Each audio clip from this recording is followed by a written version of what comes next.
المبعوث رحمة للعالمين نبينا محمد وعلى آله وصحبه الطاهرين ثم أما بعد. Allah subhanahu wa ta'ala, dans son livre, il nous enseigne que ce Coran qui a été révélé au prophète Mohammed sallallahu alayhi wa sallam contient la bonne voie vers toute chose, et que c'est une solution pour toute chose et une explication pour toute chose. Et parmi ce qui a été le plus décrit dans le Coran et nous a été le plus explicité, la dunya, ce bas monde-là, la valeur de ce bas monde-là, et que ce bas monde-là ne vaut rien, et qu'il n'a aucune valeur chez Allah subhanahu wa ta'ala. Allah nous dit dans un verset, sachez que la vie présente n'est que jeu, amusement, vaine parure, une course à l'orgueil entre vous et une rivalité dans l'acquisition des richesses et des enfants. C'est qu'un amusement. Ce bas monde-là n'est qu'amusement. C'est une jouissance que passagère. Et à la fin de ces versets, il nous enseigne, en nous disant une parabole, il compare l'eau qui descend sur la terre de l'agriculteur. Et comme il se réjouit lorsqu'il voit la végétation sortir, les fleurs, les arbres et ainsi de suite. Mais ne remarquez-vous donc pas que cela ne reste pas. Et cela est un enseignement pour nous et nous fait penser à nous-mêmes. Quand bien même tu grandis, tu vieillis, la demeure finale est la même pour tous. La demeure finale est la même pour tous. Tout comme tu vois ces plantes, en hiver, il n'y en a pas. Et ensuite ça vient, et ensuite ça repart. De la même façon, toi, tu partiras dans un futur proche. Donc médite cela et tire profit des versets d'Allah subhanahu wa ta'ala. Et Allah nous décrit la dunya comme étant qu'un amusement, une vaine parure et une course à l'orgueil, une concurrence entre nous. Tu vois, chaque personne essaye de prendre la plus grosse part de ce bas monde-là. Les gens se concurrencent dans les richesses, les gens se concurrencent dans les voitures, les gens se concurrencent de par leur nom de famille, de par leur lignée et bien d'autres choses. Mais Allah subhanahu wa ta'ala nous enseigne ici que tout ça ne dure pas et que la demeure finale pour l'ensemble est la même chose, c'est la tombe. Mais la tombe ne sera qu'un lieu de passage et ensuite tu seras ressuscité devant Allah subhanahu wa ta'ala et tu seras jugé pour chaque action que tu as fait. Et Allah nous met en garde contre cette maladie-là, le fait de vouloir amasser toutes les richesses de ce bas monde-là en l'oubliant et en oubliant ce pourquoi on a été créé, c'est-à-dire l'adorer seul d'un culte sincère. Et il nous dit Alhaakumut takathur. L'amassement des richesses et la course aux richesses vous ont distrait. Vous ont distrait de quoi? Vous ont distrait de ce pourquoi vous avez été créé, c'est-à-dire d'adorer Allah d'un culte sincère. Vous ont distrait du but et du retour vers Allah subhanahu wa ta'ala. Vous ont distrait de beaucoup d'adoration, de la prière à l'heure. Vous ont distrait de la bienfaisance envers les parents. Vous ont distrait de la visite du malade. Vous ont distrait du bon comportement et de beaucoup d'autres bonnes actions. Et cela jusqu'à quand tu vas être distrait, ya Abdallah? Jusqu'à quand tu vas oublier ce pourquoi tu as été créé? Jusqu'à quand tu vas délaisser ces prières? Jusqu'à quand tu vas délaisser le bon comportement et les enseignements d'Allah subhanahu wa ta'ala et de son prophète sallallahu alayhi wa sallam? Tu sais que telle chose est interdite, mais pourtant tu ne trouves pas de gêne à la commettre. Jusqu'à quand? La réponse est le deuxième verset. Allah dit Hatta zurtumul maqabir, jusqu'à ce que vous visitiez les tombes, c'est-à-dire jusqu'à votre mort. Vous allez être distrait et vous allez courir derrière cette dunya et derrière ces richesses jusqu'à votre mort. Il n'y a que ça qui pourra vous arrêter, jusqu'à ce que vous entrez, jusqu'à votre entrée dans ces tombes. Et cette tombe-là est ce qui faisait pleurer Uthman. Pourtant Uthman était promis au paradis alors qu'il est encore vivant. Le prophète sallallahu alayhi wa sallam a dit Uthman fait partie des habitants du paradis dans plusieurs hadiths. Et pourtant lorsqu'il se tenait debout devant une tombe, il pleurait. Il pleurait tellement que ça mouillait sa barbe et ses vêtements. Tellement il pleurait, ça remplissait sa barbe de larmes. Et on lui disait, lorsque tu cites le paradis et lorsque tu cites l'enfer, on ne te voit pas dans cet état. Mais lorsque tu es devant une tombe ou lorsque tu parles de la tombe, te voici dans cet état. Il répondait, j'ai entendu le messager d'Allah sallallahu alayhi wa sallam dire, cette tombe est la première étape de l'au-delà. Si cette étape-là se passe bien, alors tout ce qui sera après sera plus simple et plus facile. Voici la raison pour laquelle Uthman radiallahu anhu pleurait. Ensuite, Allah dit Kalla sawfa ta'lamun. Mais non, mais vous saurez. Vous saurez, c'est-à-dire vous allez savoir que cette dunya, pour laquelle vous êtes combattu, pour laquelle vous êtes levé tôt et vous avez délaissé l'adoration d'Allah subhanahu wa ta'ala, vous allez savoir qu'elle ne restait qu'un temps déterminé. Vous allez savoir que c'est une cause de regret, c'est une cause de péché, c'est une cause de distraction et ça n'a pas fait votre bonheur. Le jour où vous allez vous retrouver devant Allah subhanahu wa ta'ala, seul pour être jugé. Si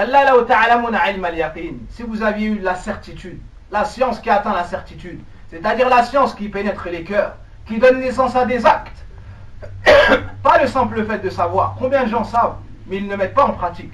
La science qui est profitable, c'est celle qui donne naissance à des actes pieux.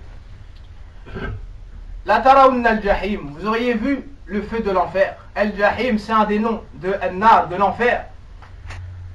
Et ensuite, Allah subhanahu wa ta'ala, pour revenir à Surat al-Hadid, il nous met en image ce que je vous ai décrit, c'est-à-dire que la pluie descend et que l'agriculteur se réjouit de voir ses cultures et ainsi de suite. Mais quelle est la destination finale de tout cela? Et quelle est notre propre destination finale?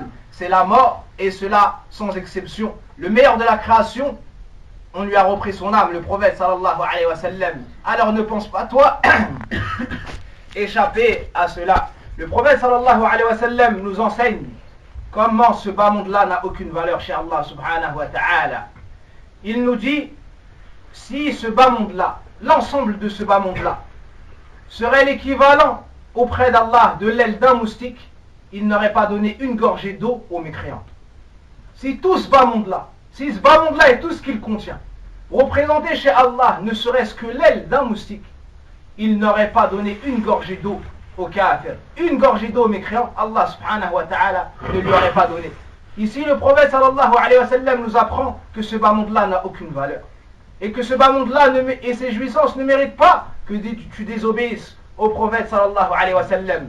Et tout comme il nous a enseigné cela avec sa parole, il nous a enseigné cela aussi avec ses actes. Il est rentré un jour au marché et a vu une bête morte par terre. Il l'a pris par son oreille et il a dit, qui voudrait acheter cela pour 1 dinar, pour une seule pièce? Ils ont dit, oh messager d'Allah, Wallah, si cette bête-là était vivante, personne n'aurait voulu de cela. On aurait eu honte de l'acheter. Alors le prophète sallallahu alayhi wa sallam leur a répondu, l'ensemble de ce bas monde-là a moins de valeur chez Allah que cette bête-là pour vous. Tout le bas monde, il n'a aucune valeur chez Allah subhanahu wa ta'ala. Et un autre jour, le prophète Omar radiallahu anhu est entré chez le prophète sallallahu alayhi wa sallam alors qu'il était en train de dormir. Il le regardait et le contemplait et il a vu les traces de sa couche affecter son flanc et son dos. Le prophète sallallahu alayhi wa sallam n'avait pas un matelas moelleux comme nous. Non, il dormait sur ce qui ressemblerait à des feuilles de palmier. Donc ça a affecté son dos. Alors lorsque Omar a vu ça, il s'est mis à pleurer, radiallahu anhu, de par la miséricorde qu'il avait pour le prophète sallam et de l'amour énorme qu'il avait pour lui. Il s'est mis à pleurer. Et ensuite, il s'est mis à pleurer, le prophète sallam s'est réveillé. Il a vu Omar comme cela et lui a dit, oh fils de Khattab, qu'est-ce qui te fait pleurer? Il lui a dit, oh messager d'Allah, Qaysar et Kisra, c'est-à-dire les empereurs des Romains et des Perses, ont d'énormes richesses. Et toi, tu es les prophètes d'Allah et je te vois dans cet état-là.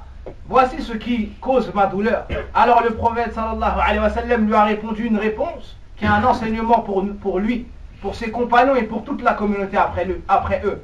Il lui répondit, n'agrées-tu pas, ô fils de Khattab, que ces gens-là possèdent ce bas monde-là et que nous, l'au-delà?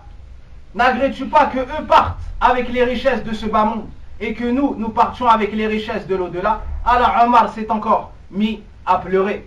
Voici l'enseignement, voici les leçons que donnait le prophète à ses compagnons. Il leur enseignait et les éduquait à se délaisser, à délaisser l'amour de ce bas monde-là. Et Al-Hassan al-Basri, rahimahullah ta'ala, un des plus prédécesseurs, disait, par celui qui détient mon âme dans ses mains, j'ai rencontré des gens, c'est-à-dire les compagnons et les anciens.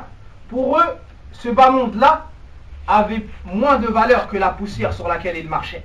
J'ai rencontré des gens, pour eux, ce bas monde-là avait moins de valeur que la poussière et la terre sur laquelle ils marchaient.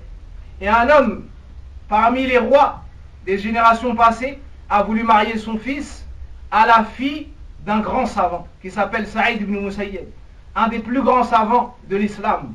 Alors, il a demandé sa fille en mariage pour son fils. Savez-vous ce qu'a répondu ce noble savant? Il a refusé. Il a refusé. Alors les gens sont partis le voir et lui ont dit: mais comment peux-tu refuser ta fille au fils du roi alors qu'il possède toutes ses richesses? Savez-vous ce que lui a répondu ce savant? Celui qui a compris l'enseignement d'Allah, l'enseignement du prophète sallallahu alayhi wa sallam. Il lui a répondu: si tout ce bas monde chez Allah subhanahu wa ta'ala a moins de valeur que l'aile d'un moustique, alors que dire de celui qui ne possède même pas tout ce bas monde là? C'est-à-dire le fils de ce roi-là est énormément riche. Mais l'ensemble de la dunya chez Allah n'équivaut même pas à l'aile d'un moustique. Alors cela n'est pas la balance chez nous. C'est pas comme cela qu'on choisit le meilleur prétendant. Et savez-vous à qui il a marié sa fille? Il a marié sa fille à un étudiant.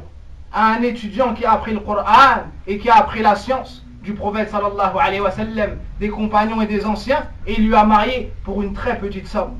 Pour une très petite somme. Comme cela étaient ceux qui sont passés avant nous. Sur cette piété-là, ils étaient. C'est comme cela donc qu'on doit considérer la dunya. Ce bas monde-là n'a aucune valeur. Et au jour d'aujourd'hui, tu vois les gens et tu entends aux informations combien les gens se combattent pour ce bas monde-là. Combien de gens se combattent pour avoir un poste.